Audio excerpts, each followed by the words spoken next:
Let's write another inverse function. This time, this is a cube root function, so we will have to cube at some point to get rid of this cube root.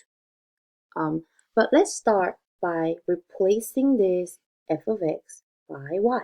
So we write y equals this entire function.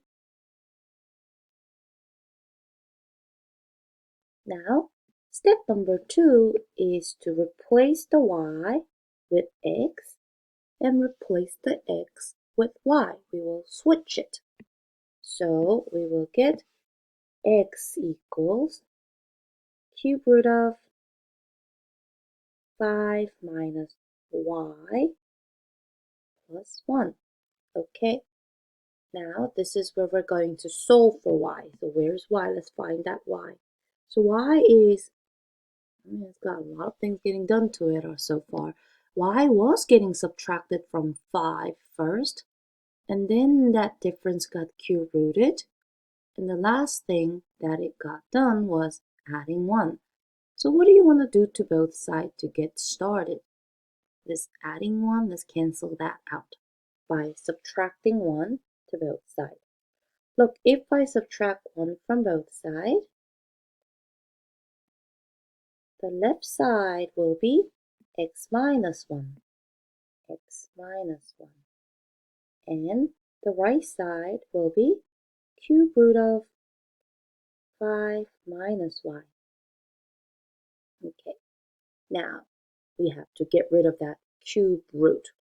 How do you get rid of cube root? Well, we're going to cube both sides. So do this. Draw parentheses around both sides and cube both sides. Okay, so the left side is x minus 1 cubed. And look at what will happen to that cube root and cube rooting. Okay, this cubing and cube rooting, this exponent of 3 and this cube root will cancel each out. So only thing left that will come out of that radical is 5 minus y. Okay, now, this is where, you would subtract 5, divide everything by -1, but I'll do it this way. Take a look.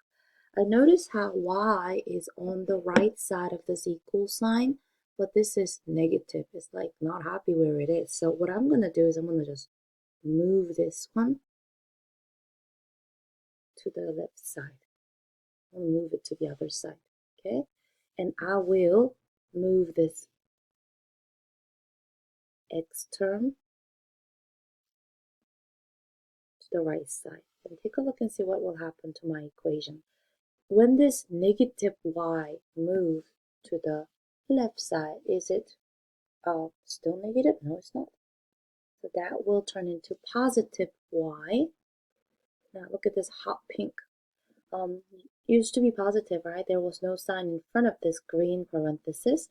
So when I move this to the other side, this will turn into negative x minus 1 cubed. But remember this 5 that was just here? Didn't really move anywhere.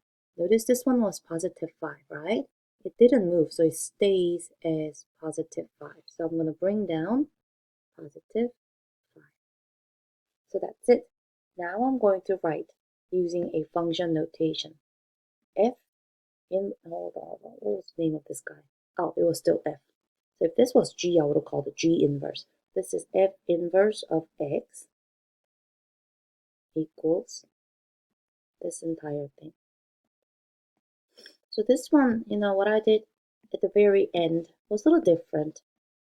Instead of doing the typical subtracting 5 and dividing by -1 to cancel out this negative sign in front of it, I just moved some terms around so that this negative y turned into positive y on the other side, and this goes goes to the opposite side of the y. So that's what you can do, and I know you guys can kind of probably do that in your head to write y in a positive term.